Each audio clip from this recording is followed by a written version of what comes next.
Let's return to This Week in America. Here's your host, Ric Bratton. Welcome back, everybody, coast to coast. This Week in America. No More Secrets, Sucked In and Spit Out by Judson Hoyt is for anyone who's ever been caught in the pomp of religion rather than nurturing a spiritual relationship.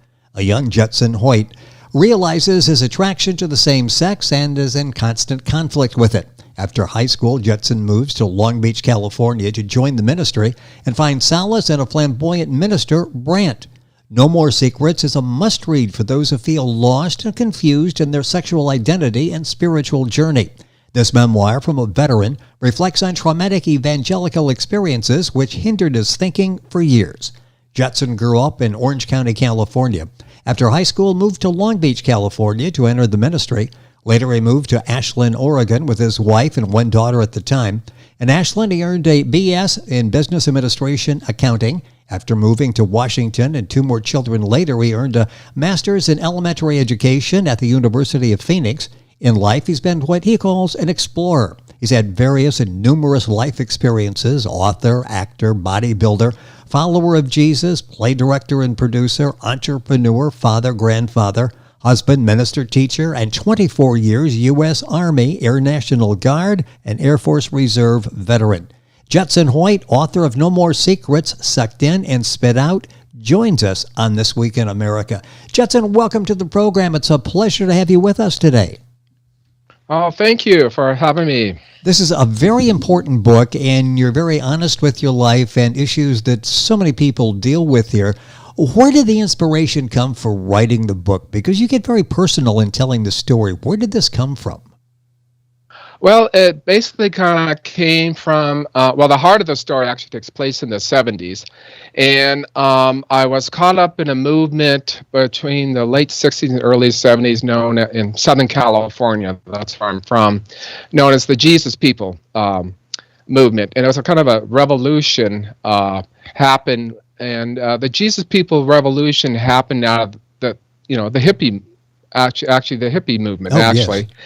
Many of the young people came and had left conservative churches, and they just got involved. And out of that movement, really, it changed the whole course of kind of Christian history in a way, as far as contemporary Christian music that we see today. And on preaching style, I'm on evangelicals.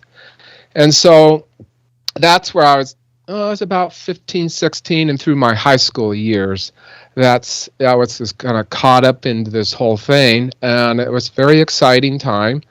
And then, so what happened was when I went and joined the ministry and got involved with this movement that came out of that, over the course of 5-7 years, that I realized that after it all kind of blew up and the dust kind of settled, I realized what kind of happened, that it was kind of a warning to anyone who wants to seek or go into the ministry at some point, and pretty much all the wrong things that could kind of happen in a young movement.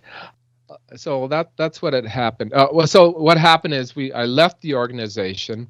And then eventually the organization just kind of disbanded, and reunited with the core group that I was involved with. 30 years later, we found each other on the internet and on a blog, and we were sharing our stories, and I guess kind of war stories, you could say.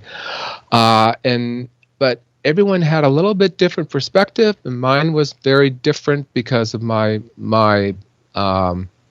position that I had with the minister at that time. So the story was always kind of there, and so this is what kind of sparked it off to eventually start journalizing and to make the story, bring it together. I had to look at old videos and tapes and letters and compiled all that, and so that's kind of what happened. That was the inspiration. How difficult was it for you to tell the story as you were sitting there contemplating sort of this jump off point to start writing the book? How difficult was it for you? Because to do this effectively, you had to share a lot. Was that difficult?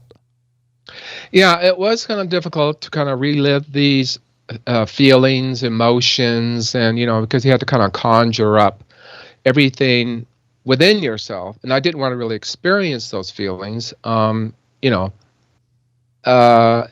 embarrassing things, because it is a memoir, basically a young man coming to adulthood, and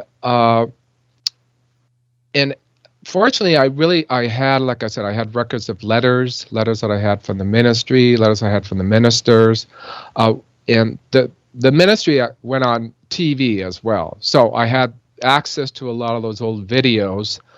And then actually somebody from the ministry that used to belong, they put up some YouTubes of the old services that took place, because it was an evangelical type service. It's a healing ministry. If anybody's familiar with the healing ministry, or Catherine Kuhlman, which the ministry patterned after. And some people that have heard of Benny Hinn. And then to experience, because what goes on behind the scene, in front of the camera, is very different. And as a young man, you're kind of questioning a lot of this. You're questioning your motives. You're questioning what's really happening. You're questioning leadership. And so that was very difficult to kind of relive that and hash that out again and experience those emotions. Our guest on the program is Judson Hoyt, Hoyt. The book is No More Secrets Sucked In and Spit Out. His website is judsonhoyt.com. Book available at Amazon, workbookpress.com. We'll go through that as we go through the program, and all this information on our website, thisweekinamerica.us. This really, explain this. Somebody might say, okay, is this sort of a roadmap, how-to for someone who's gone through similar circumstances? Is that the case, a self-help book, or how would you describe this? Yeah, it's not really a self-help book. The story is just written as it happens. Yes. Again, it's my emotions, my reflection at that age period from a big majority is from 16 to 24. And so I think a lot of people have experienced something similar, traumatic, with my same-sex attraction, and then being involved in an evangelical ministry, questioning leadership, questioning where you are in life, and then doctrinally, as far as my Christian belief at the same time, my mindset was, we were almost brainwashed in a way, thinking, oh, the second coming of Christ. I mean, we always heard Jesus is coming, which he can come anytime. But during that time frame, the emphasis was that what they believe, Bible prophecy, that, Jesus could come anytime, and there's going to be a tribulation, there's going to be an Antichrist, and all this horrible stuff's going to happen, and you're going to go up in the air, and so there's no time to raise a family, there's no time to get an education or do anything for yourself. Everything was to emphasize in this ministry to share their program, and we were on a number of TV shows, TBN. TBN was the big one at that time. Oh, yes. And many evangelicals were kind of on the same board. The excitement was there in that time frame. At the 70s, the 70s was this kind of a revolution in itself, just kind of like the turmoil that we're seeing much in society today.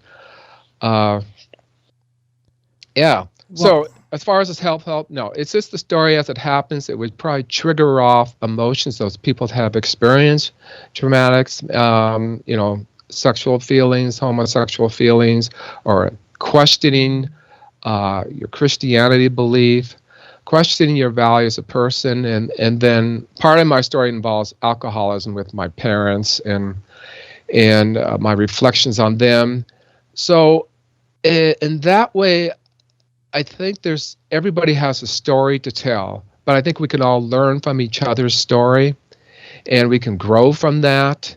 And so what I leave at the end of the book really is resources that one can go to if they want to further look into counseling or groups or people that have experience. Many of these resources I've used myself through the years as I was unfolding this story. So it's really kind of just starts the conversation. because a lot of people just shut up and just don't talk about it at all. Like, well, it didn't happen, or we're not going to go there. And so luckily there's just more resources available than there was back in the 70s when I was, because you had to shut up. You didn't talk about a lot of those feelings still, So well, with your story, you are able, as you mentioned, it is your story, but people that are lost, maybe confused with sexual identity, spiritual journey, they can possibly and hopefully find something that relatable in your story that will guide them, and certainly with the resources you have in the book, that's possible. No More Secrets is the name of the book. Judson Hoyt, Hoyt, is the author and our guest. Let's get into the characters in the book. The main character, this very charismatic evangelical minister. Talk about Brandt and almost this magical, mystical power that he had over people. Yeah, Brandt was not much older than I was. He was 7 years older than I was. He came from a Hollywood background. He worked for Desilu Studios. He was a designer. He had a clothing store. He was, kind of a party person during the early Hollywood time, and when in his teens. And then when he had the conversion, he got caught up in the Jesus movement himself. He saw something very sincere. He left that all behind. He just had a whole 180-degree turn. And what started out as a small Bible study, it was called Brandt Baker Bible Study, and it was kind of an offshoot of this one church we belonged to, which was called Calvary Chapel. A lot of the movement came out of this movement called Calvary Chapel, Chuck Smith, those that are familiar with the Calvary Chapels of Chuck Smith, and then little out branches.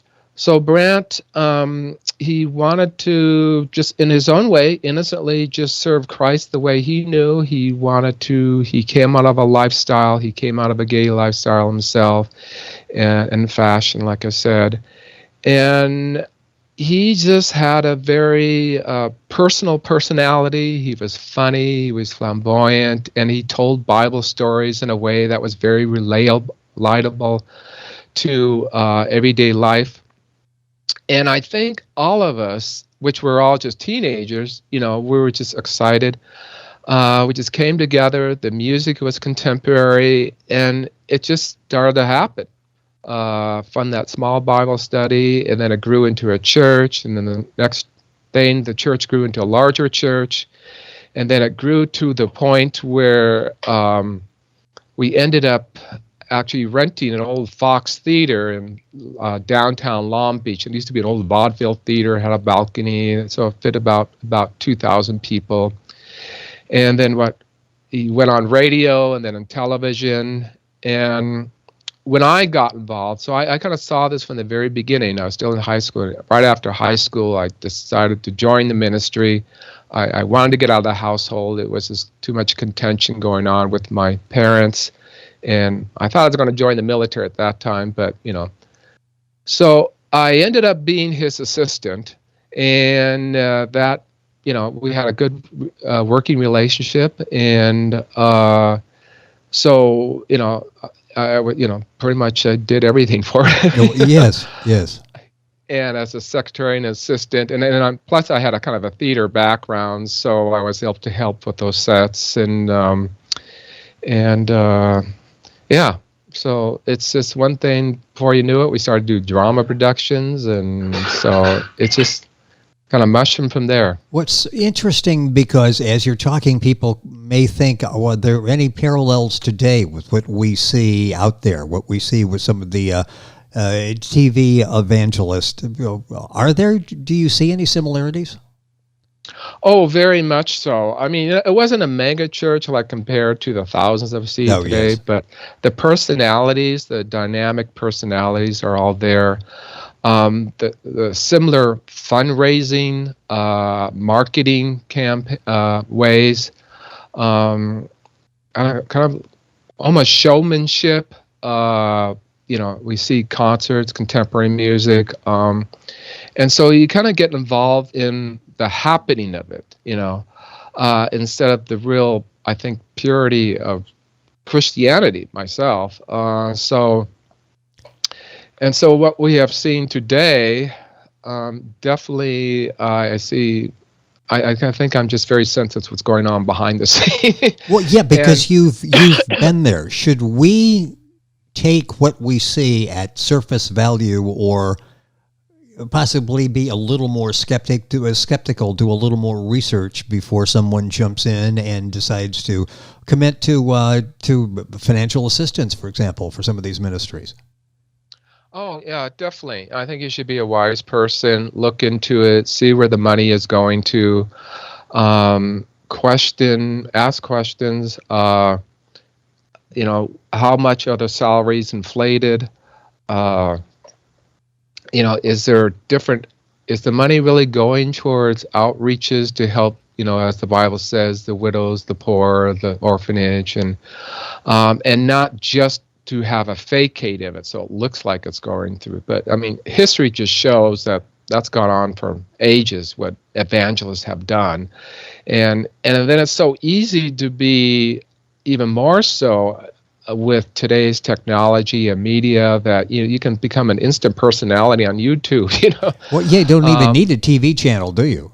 Yeah, and so many TV channels, and so you really just have to kind of look into it and just and if you are any of a Bible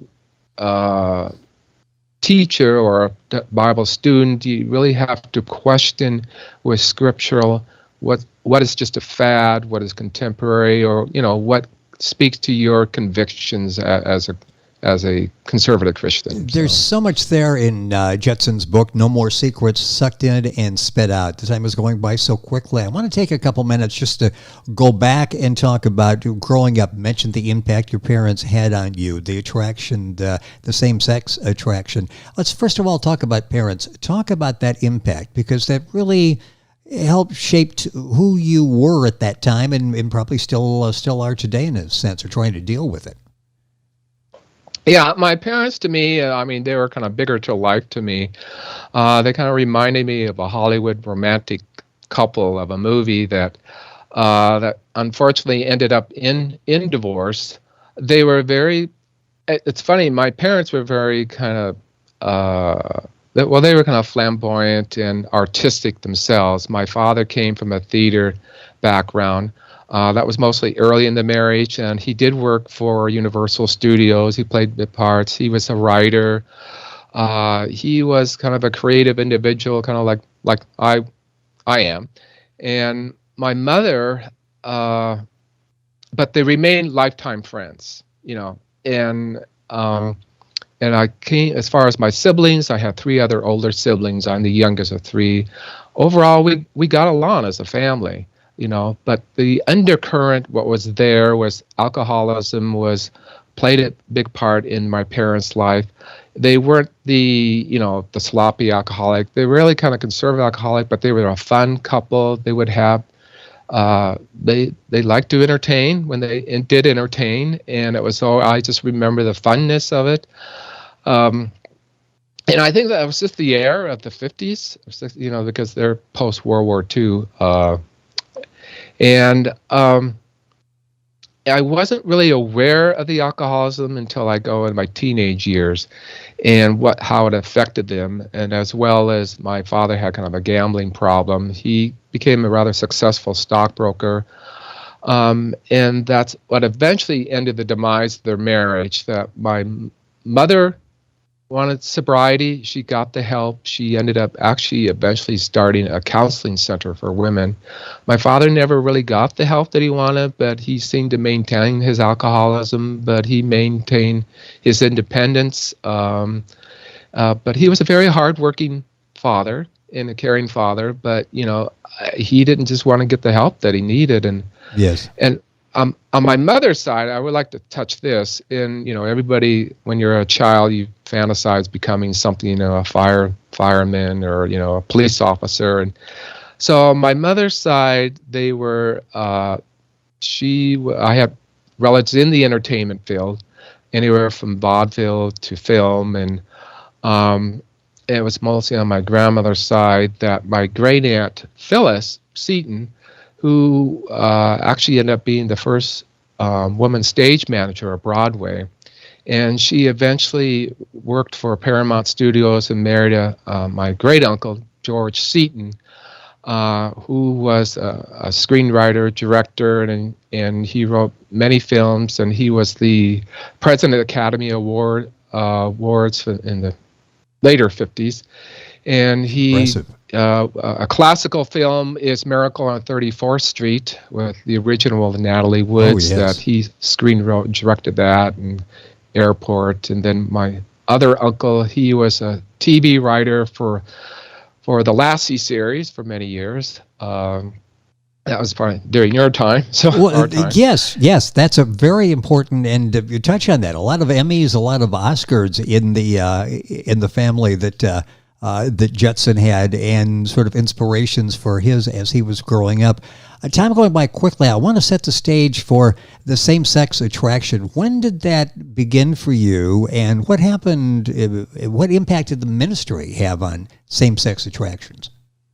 Well, yeah. So I wasn't more aware of my same-sex attraction to my early teenage years. And I think I had, so it's about, junior high level. And so, going through the hormone changes and all that in your body. And I don't think I really had a very kind of good role model during that time. My parents were going through their thing. So I ended up having a relationship with a good friend, during the junior high school years. And we just kind of kept that secret to ourselves. And then it wasn't until I became a Christian, these feelings that we were dealing with, and our sexual engagements, we just kept to ourselves. And then when I had my conversion, that I didn't really have a foundation in the Bible that I really kind of needed to do.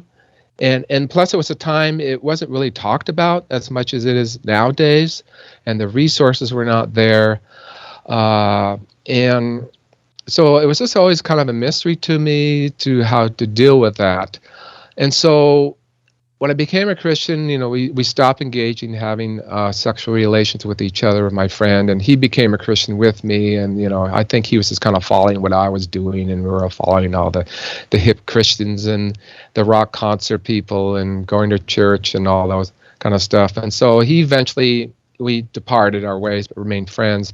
And then when I went into ministry, right after high school, it wasn't really an issue for a while. And in fact, I experienced something kind of unusual, I guess supernatural, or that I felt there was like a healing or something. And then it was about 6 months being involved in the ministry. Then I ended up, one thing led to another, that I was having inner gay conflicts again with thoughts, and I ended up having an affair with a church leader at the time. And at the same time, I didn't realize that I was sharing the same mutual attractions with Brant, even though we never, we on the professional level, and I never was attracted to him sexually, but we respected each other. But yet both of us never talked about what's going on, because he was conflicting what was going on in his life too. The story is, the title is No More Secrets, Sucked In and Spit Out. And we got a couple minutes here. I want to talk about what you learned in writing this memoir. What has this been like for you, going back and sorting out emotions and this whole transformation that you went through in becoming of age and getting to age? What has this meant for you? What has this been like for you? Well, I mean, my personal reflections of, alcoholism, divorce, and my kind of traumatic evangelical experiences, I come to some conclusions after writing this story, and that I just kind of realized that, I think I grew as a person, and these were reflections of what I was going through at the time, and my goal was kind of to try to help other people that experience something similar, or on some level, or usually when you read other stories, it kind of triggers off memories of what you go through, and so, like I said, to relive all that again, I think I've seen myself what's going on in my head psychologically, spiritually, and then I was able to, from there, I guess it took the courage to more explore what was going on with me. And I wanted to reach out to other people that were involved in that ministry during that time. And, many people, they said, wow, I didn't know what was going on, or they were thankful that this was, and some people just wanted to take the key and throw it away and didn't want to deal with it, the older elders and things. And so, and I had to do kind of a lot of research. I interviewed quite a bit of people, I had to research some of these people, and so it kind of took some prodding to get them to talk about it. Did you have the title before you started the book, and I ask that because did you really feel that you were used and dismissed, literally sucked in and spit out? Did that come before or after the book? I think it kind of came in a process as I was going through the process of writing the book. Yes, and then you question the other people. Well, did this really happen? Did these people really make this decision? And then feeling years wasted that I spent, usually right after high school, if you're on the normal, yes, or whatever the normal path, finding yourself, going to college, and I thought, well, a lot of this is kind of wasted. So there was an anger period. And then a remorse period, and so just like I said, kind of the stages of a death, a divorce, and then to rebuild that all over again, and to recap, and then count your blessings as life happens, as my family grew, and 3 children later, and grandchildren, and then you thought, well, you could do this differently and that differently, but everybody has a path, and you don't know what lessons you're going to learn, and are you going to make the same choices? So. Well, it's very courageous and certainly helpful for so many people that you've shared what you went through, because I'm sure there are others who read that and probably reluctant even to admit it to themselves until they read someone else who's been there and gone through what you went through. And it touches people on so many levels, including watching the evangelicals that you see ranting and raving on television give you sort of a new perspective for that as well. You've been there on the front line of that during a time when this was all taking off with the TV networks and all of that. It's a book that's well written. The book is published by Workbook Press, working with authors making history. You'll find a book at their website, workbookpress.com. Also, Judson's website now is Judson Hoyt, HOYT.com. The book available, Amazon, the usual places. The book is No More Secrets, Sucked In and Spit Out. I got about 30 seconds here at the end. Are you working on another book now? You did such an excellent job in telling your story and helping people here. Are you working on anything else?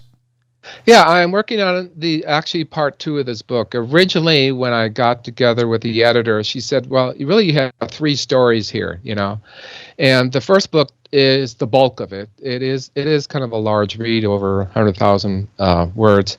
And then I decided to take book 2, combine the 2 together, 2 to 3. So it's basically life after the ministry, what happens after, as I, started to develop as a husband and father, yes, and making career decisions, and why I made so many career decisions in the process, in this journey. And so it's just a continuation, and the book will come up to the present. The rough draft is just about done. Oh, good. And I'm in the middle of writing a screenplay too.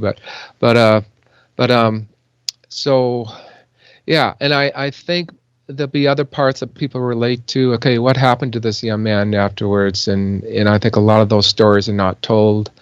That book will probably be about 45,000 words there. So well, we'll I'll look take us forward. up to present where I am. Well, in life. it's such a remarkable story, and all of these choices you made all through your life, the different changes in lifestyle, careers that we talked about, all made you who you are today, and gives you this credibility you have to write about it and to talk about it and to help other people. Judson, it's been a pleasure having you on the program. Hopefully we can do this again. Time went by way too quickly. Thank you for joining us on the program. Well, thank you very much. It was a pleasure. It was a pleasure to have you with us. And Judson's book is No More Secrets, Sucked In and Spit Out. It's Judson Hoyt, Hoyt. His website, judsonhoyt.com. Book available at amazon.com, workbookpress.com, all the usual places. And, of course, information on our website, thisweekinamerica.us. We're back on today's program.